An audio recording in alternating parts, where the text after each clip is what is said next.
and we need to get some info right away. So anyone that follows anything going on in the world definitely understands, has heard who this guy is, has read some of his books. Yep. Navy SEAL, obviously, all around just unbelievable American patriot, hero, writer, Mr. Jack Carr. Yeah! Oh, man, thank you guys for having me. I love that intro, too. It gets me fired up. Hey, seeing your unbelievable husky beard, just act like ruggedly handsome dude, and your energy gets me fired up, man. Your sixth book right here. We have this thing, Only the Dead, Jack. Okay, how does this differ from anything else? Is this your seventh or sixth book? Because I hear both.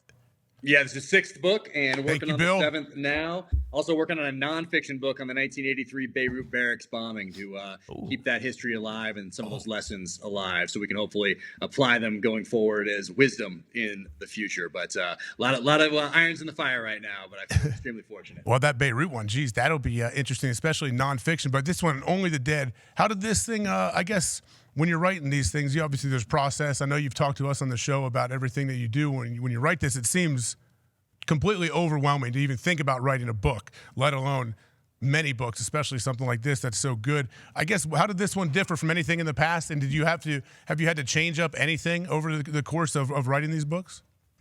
Well, I changed where I write just because we've moved around a little bit. That first one, I was still in my last year in the SEAL teams. My job then was to get out of the military because it's a gigantic bureaucracy and you have to go to medical and dental and get read out of secret programs and turn in gear and do all this stuff. But because it's the military, you also have to stand in line just to make the appointments to do that. Yeah. So I started writing really in the office off our bedroom in a little rental in Coronado, California, which is one of the SEAL team hubs. And so I got to do that there. And then we moved up here to Park City, Utah, and I started going to the local library and using one of those study rooms that they have. And you can use those for as long as you want until somebody else starts waiting. And then it's like a 2-hour time limit. And as soon as high school got out, I'd have to get bumped out for some high school kid working on a history project. Last one, I started renting little cabins around Park City up here. And that was very helpful, just quiet, uninterrupted time. And this last one, I went to do that again, but then I felt bad that I wasn't with my family, so I felt guilty. So I just said, you know what, I'm just going to do this again between like 10 at night and like 3 or 4 in the morning. So when I'm not being interrupted by children that are wonderful, by the way, but they tend to, yes. Yeah, when you close the door to your office, for anybody that works at home, you know that acts as a magnet for all your children and the dog for some reason. Like, I don't know what's in that door that just draws them all to it. But process-wise, that's really the only thing that's changed is the location, is me searching for a place to write. But the process itself, coming up with a title and a theme and a 1-page executive summary and an outline and then the narrative, that has stayed the same. And this one ended up being the longest to date, and I didn't start out thinking that I'm going to write the longest book. It also ended up being the most brutal, and I didn't start out thinking it's going to be the most brutal either. It just naturally evolved that way. Yeah. But it is 139,000 words, my longest to date, and that's just what it took to get the story the best it could possibly be. But it can also be used as a blunt impact weapon or as a doorstop. It's dual-use technology. Multi-use. I love that. Now, is it true? Do you have to get this stuff still signed off from the government, even though it is fiction? Do they still go through your whole book and maybe, redline some stuff? I did it for the first 3 because I was so close to still being in the SEAL teams, and those ones were more tactically oriented. So I just wanted to make sure there was nothing in there. And what they did take out was pretty ridiculous. But anyway, I did for the first 3 books.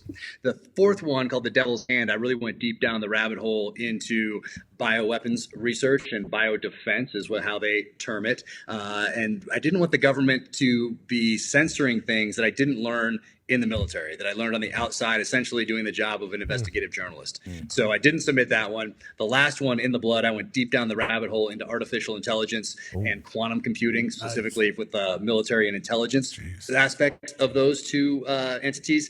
And I didn't want to turn that in either because I didn't learn any of that in the military, and I didn't want the government to start Xing out things that they were nervous about just because I had them in a book. But not having got them from the military, I didn't. So now I don't do it anymore. I feel like there's enough time between when I served and now.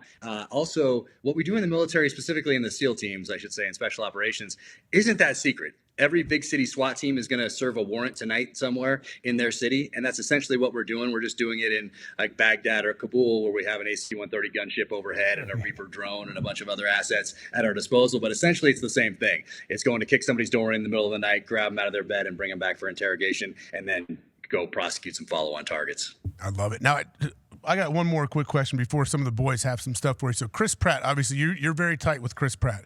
Chris Pratt's father-in-law, Arnold Schwarzenegger. Mm-hmm. Are you tight with Arnold? Have you met Arnold? Have you got to lift with him over there in Venice Beach? What's the deal there? So I have not gotten to meet Arnold yet. I had an invite from Patrick. So Patrick Schwarzenegger was in the show as well. He plays a SEAL in the show, and he was absolutely that fantastic. dude's like a male model too, as well, right? Yeah. I've seen him. He's got it going on. And so he did invite me over, and I need to take advantage of that at some point. So, Patrick, if you're watching, I want to come over to that barbecue. But I haven't met Arnold yet. But that'd be, I don't get starstruck too often, but I think that I would with Arnold, just having grown up with him and all those movies, and so impactful as a kid growing up in the 80s. I did get to have a great call with Sylvester Stallone, though. You wanted to talk to me about a project. Ooh. And so I was trying to not get too overly excited. I was trying to play it cool. But I took a little picture of the screen just so I could, I could memorialize it for myself, because growing up with Rocky and Rambo, I mean, how cool is that? So it's been really interesting to have conversations with a lot of these people who I grew up idolizing, whether they were authors or they were people in Hollywood, and now to sit down with them and have conversations and realize that they're just normal people like anybody else. And Chris Pratt is amazing. He's just somebody you'd want to have a beer with, want to have a whiskey with, coffee with. Just a solid human being and a solid dude. Nice. Boston Connor, what do you have? Yeah, Jack, you just kind of mentioned the AI kind of in one of your books, and right now it is exploding, at least on the internet, with people making, fake songs, making movies, commercials, all this stuff, strictly using AI. How do you think AI is going to affect the military in general? Well, I think it's been around for a little bit, and if my research into that last novel is any indication, it has been around for a little bit of time, and we're in a race with China over who can have the more powerful quantum computer, the more powerful artificial intelligence entity. Who's winning? And at that time, we were. This is just based on my research. I could be wrong, but at a year ago when that book came out, the previous months that I put into doing that research, we were still ahead. Don't know if we're still ahead. Don't know if we'll always be ahead, but we certainly were after my research for that last novel. Things could have definitely changed. But it's going to affect every industry in some way, shape, or form. And the question isn't now whether we could or whether we should. It's already there. And now it's about management. And what we're seeing with this writer's strike is one of the first time that a union's coming together to protect jobs, to put things in place that are going to protect some of those jobs that can be taken by AI. Maybe not today, but certainly in 5-10 years, of course. So I think we're going to see that in other industries with other unions here down the line. And it's just inevitable. So now it's here, and it's just figuring out how to live with it. Pac-Man Jones has something for you. Hey, Jack, I read they're toning down the famous Navy SEAL difficult test regiment because due to safety. What is your concerns on that, and what do you think about that?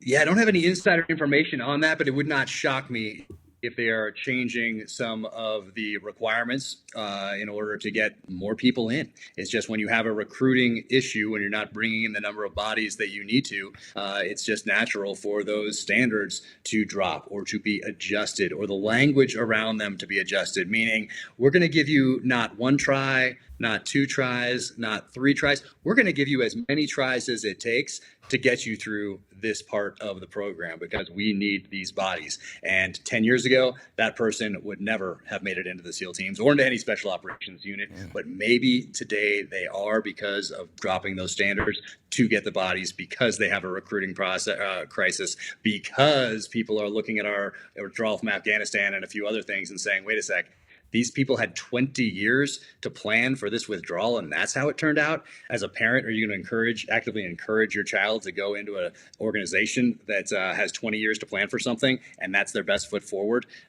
Maybe not. So yeah, I do have concerns about the future of our military, particularly when it comes to standards. And unfortunately, only time will tell.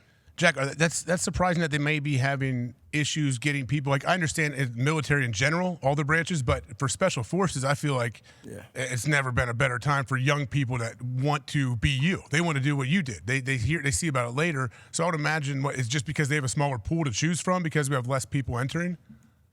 I think so. I think it's a very small percentage of people that even attempt to try out, and then those that try out, even smaller percentage of those make it through training, and then a percentage of those get to their team and even get weeded out there once they're amongst their peers that they're going to be going. Oh, here we go. We got him. Hold on. What do you think? You gonna recall him back? Zeke, you gonna call him back? Yep. Do you think maybe He was in the middle of something good. Hopefully, was that the government that shut him down? Could have been. Just think. What did I ask about? Recruitment? Poor AI. selection of It was poor AI. quality. Oh no. No, I Sweet won't Blake? do that. Is that Sweet Blake? Could have No. Chat GPT? If he's writing about AI, but that is crazy. 5-10 years, probably changing the game. See you later. 5'10". I thought it'd be shorter. I think it But no, it's gonna integrate with us. You just got to find a way to was good to hear that we were find ahead. your place, right? Yeah, does it integrate with people that jobs it takes, though? You know, Can kinda. we use it with your job? Make you more Definitely. efficient Right. at your job. Oh. That's how we got to figure it out. Absolutely. But I, like for the movie and TV industry, like people who do, I don't know, animation, would that be something that AI would just kind Gosh, of wipe yeah, out? can they? Oh yeah. Yeah. I would assume so. Because there's been What about videos- writing papers in school? Hey, I want to write a paper. I know now you can go If they look can at write a whole song. We know they can write. Yeah, someone paper. actually, I've seen teachers on on Twitter post a first page of entire essay, 10-page essay that was written by AI, but the person accidentally left in the first paragraph where it's just the AI telling them, I don't know everything about this book, but based on what you have typed in, this is what I have deciphered regarding your theme and everything. And so obviously whatever. But yeah, it can do anything. It's nuts. The fact that it can mimic people is incredibly dangerous. I wonder how many times, like when he came up, how many times they got to take the test? Because I think that was a big part of what he was saying. Like, hey, these fucking kids ain't prepared these days. Oh yeah, I'm Fucking sure it's the dropping old them school off over versus there. young school. I believe we have him back. Jack, we have you back. There we go. AI got I'm you, here. huh? Oh, Did man, AI look get at, you? see, that AI is that quantum computer, and they didn't want us talking about this stuff. They shut it down. They can't hold us back, Jack. I know Ty Schmidt has a good one for you. Yeah, Jack, speaking of the writer's strike, I know with season 1 of the Terminal List, I know you're a consultant. I can't remember if you actually penned any of the scripts for the show, but I know you were on set and everything. I'm just curious, has season 2 already been written for the Terminal List? And has the writer's strike affected production for it in any way, shape, or form, or no? So it hasn't yet, and we'll see how long this writer's strike goes on. It certainly has the potential to delay production, but we're doing a spin-off series first, starring Taylor Kitsch, and Chris Pratt will be in 3 of those episodes. Hell But yeah, it's a Rick. prequel origin series to kind of show how that character, Ben Edwards, kind of how he turns bad, how he goes from the SEAL teams to the CIA. It's more of an international espionage thriller rather than a conspiracy revenge action thriller like the Terminal List was, and it is awesome. So it's all outlined. We have about, I think, 5 scripts were in the can before the writer's strike hit. And I'll be writing one of those scripts. I'll be writing the finale. But we're supposed to start production here, in a few months. But writer's strike goes on for a few months. It'll push it to the right. That's just how these things go. But we're going to roll, or we're supposed to, and Hollywood can go off the rails at any time. But we're supposed to roll right from that into season 2 called True Believer, which is based on my second novel, and that's starring Chris Pratt. So it's greenlit, and it's in the production phase, the writing phase, but we'll see what happens. Tone Diggs? Yeah, obviously Terminal List is awesome. Also on Amazon, Jack Ryan. So if you're doing a spinoff CIA, have you thought about maybe seeing if we could bring Jack Ryan in with that spinoff show with CIA? And my real question is there a most accurate or one of your favorite military movies that you think is the most accurate that you also think is a great movie or show? Yes. And on the Jack Ryan thing, I saw they announced yesterday that this season coming up, 4th season, is the last season, and it said the final season on the graphic. So I think I think that's moving on. But as far as movies, I try to enjoy them for what they are, knowing that there are going to be mistakes in there and technical mistakes and that stuff. I try to enjoy them for what they are. But usually, there's one 13 Hours for whatever reason. That one really stands out to me as a modern film that captures some of what it feels like to be in a very dynamic situation. And for whatever reason, that one, I saw that one, and I see movies these days and they don't make me want to go back into the SEAL teams or want to get back into a paramilitary side of an intelligence agency. But I saw that one and I was, for a second, maybe two, I wanted to get back in, and then I came to my senses. That movie's awesome. But that movie, they did a fantastic job with 13 Hours. Jack, a huge fan of yours. Bill McComas has come out from his coding dungeon back there, and he has a question He's for all you. his weight Bill, axes. Hi, Jack. Do you have any plans on tracking down someone, or maybe like a dream casting for Rafe for season 2 or any of the future seasons? So I do, and I get this question quite a bit, but I never say who my person is, because if it's not, then for the rest of the time, people will be thinking that you didn't get the person that you wanted. So I got Chris Pratt. He was the person I thought of as I was writing the Terminal List, even before he'd been in Guardians of the Galaxy, before he'd been in Jurassic World, and he was just in Parks and Rec. What made you think of him? Why? That seems like a unique choice, Yeah. especially when he used to be like a comedic guy that wasn't as built like he is now, I feel like, too. Exactly. He was Parks and Rec, a little overweight, jovial, fun. And then I saw him have this very small role in Zero Dark 30 about the Bin Laden raid. Oh, yeah. And I saw his transformation physically, and I saw that acting ability, and I said, this is the guy. And of course, I have no connections in Hollywood, no connections in publishing, nothing. And I'm choosing him to play my main character back in December of 2014. And I chose him, and I chose Antoine Fuqua to direct, because I was choosing my main actor. I might as well choose my director as well. And we all ended up coming together to do it later on, which is absolutely incredible. But I got the exact actor I wanted to play my main character, the exact director that I wanted. We're all executive producers on this thing. And then when it comes to the other characters, then I never say exactly who I envision playing them. But we'll see with Rafe. That's going to be an interesting one, because he is a fan favorite. And there's definitely a short list. I think I can say that. Okay, shortly. You can't mention any names on that list, though, right? Any wish list? No. Can't do it. Nope. Paul Giamatti, maybe. Paul Giamatti, okay. Paul Walter Hauser. That's who I was thinking. Jack Staines. Jack, are there such thing as confirmed kills? We hear this stuff talking. We were reading a book earlier. Someone was talking about their confirmed kills. Like, it's not As that a clean, pilot. is it? Does it always happen? We discussed it going into Najaf in the summer of 2004, because it was a multi-day campaign. For us, it was a sniper team, 11 days. I think the total campaign to retake that city from the Jaish al-Mahdi militia was 2 weeks, but our part in it was 11 days. And we knew we were going to be in this fight day, night. It was like the World War II movies I saw growing up as a kid, because we weren't choosing the time and place of the engagement like we usually did. We were just in this crazy situation with big army, with 2-7 cavalry. We're moving tanks forward, Abrams tanks, Bradley fighting vehicles. We have air coming in. We're doing our sniper thing. We're doing our close air support thing. We're running through the streets, pushing them back to another set of buildings, taking some high ground, bringing the tanks up, bringing some water up, because it's summer in Iraq, and you need that water, you need that food, you need those bullets to continue that logistics train to keep pushing you forward. So we did talk about it in that respect, knowing that it was going to be a target-rich environment, and it was going to come up when we got home. So what we put in place was that you couldn't just be in a corner of a room and say, "Oh, I got a guy," whether you did or not. And then, because we didn't want that to overshadow some of the things that we were doing as a team. So you had to have somebody else. And it sounds weird. It sounds like you're talking about stats. You're talking about lives. Yeah. But still, we didn't want to come back and have anyone question what we did. So with Big Army, they did keep track of those things, whether it was from air or whether it was from our sniper rifles or it was from going through essentially pushing through buildings in a CQC type format with your M4s and then taking that high ground. So we were very careful about that, because we didn't want to ever run into someone saying, "Hey, so-and-so was in this corner of this building and said they got 3. No one saw it." And then that there's a shadow over that person for the rest of their time in the military. So as we were very cognizant of the fact that if you were going to chalk somebody up, for lack of a better term, that someone else was going to have to see that as well. Oh, okay. Have you seen any? I would imagine you've seen some of these videos coming out. There's one where they're dropping a bomb into an open little tank turret in the Ukraine, and they hit it right in there. And I'm thinking, okay, the guys in the tank know there's a drone up there. It could possibly drop. Why wouldn't you close that turret first off? But was that going on back in the day? Were they already that advanced? Because that seems crazy to me that we can do that.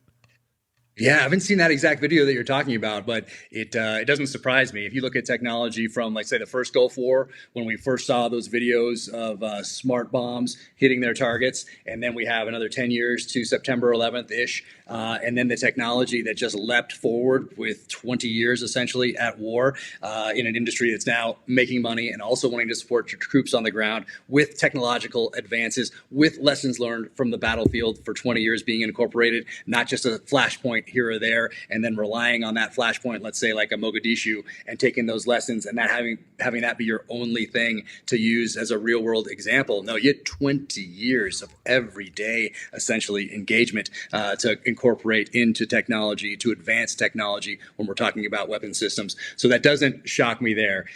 Back in, let's say, 2004, the time frame I was just talking about. I mean, you're hitting buildings, you can hit cars, you can hit that sort of a thing. But I can only imagine how much better the technology is today. I'm sure it's sure it's next level. That's a great point. 20 years of testing it real time on the battlefield, downrange, as guys like to say. Yeah. Boston Connor, do you have something? Yeah, Jack, on that point there, do you think war is changing now because of technology? Like, do you think it is much more? I mean, you just mentioned drones, where it's people, in Arizona or Nevada flying drones and kind of fighting wars that way, versus how, it used to be back in the day, even when you were, in Iraq. And also, do you think that the idea of like the, drone dogs with guns on their backs that we've seen on the internet, like stuff like that will be implemented into war as well? Oh, I think that war is and I hate to say the word game, but it's a constant game of adaptation. And usually the person coming out on top is the one who adapts faster than the enemy. You're always looking for gaps in the enemy's defenses, looking to capitalize on momentum, looking to exploit new technological advances, knowing that the enemy is going to adapt to those advances, and you're going to have to continue to push that forward. So war is ever changing in one respect, in that you have to adapt.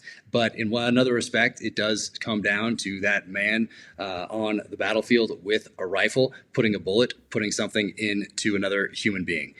So it comes down to that at its base level. So at that base level, it stays the same. But as you move up and look at technology and incorporate that technology into warfare, then that's an ever-changing environment. So there's two levels to it, I think. Jack, last thing here from Pac-Man has one more question for you. Jack, I was reading a thing about the Prince son that just moved here, about a lot of things that he's done. Do you think there's any truth into the shit that he's put out? Prince Harry you're talking about, right? Yeah, Prince Harry. I don't understand how he got all of these and all of that. And like you said, it had to be someone to witness it. And I don't think no one that witnessed his story that was in the story. Yeah, I've tried not to pay too much attention to that. It's very difficult to do, obviously, so I am aware of it.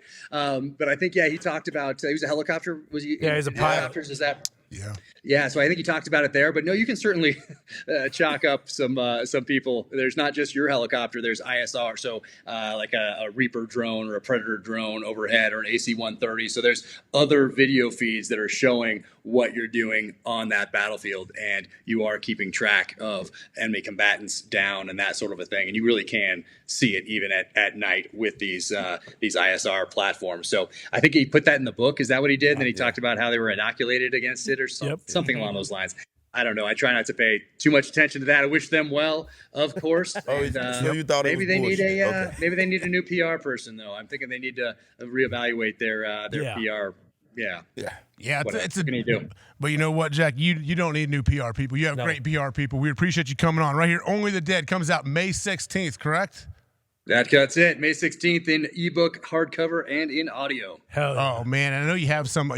You're doing some book signings, I believe. Cuyahoga County Public Library, Monday, May 22nd. Johnson County Public Library in Franklin, Indiana, 7 p.m. Nice. May 23rd. How do you think these fun for you? You enjoy these? Oh, they're so much fun. So much fun because I get to thank people that took a risk on me as an author, and then told a friend, told a family member, put it out on their social media to their 5 followers or their 5,000 or their 5 million, whatever it is.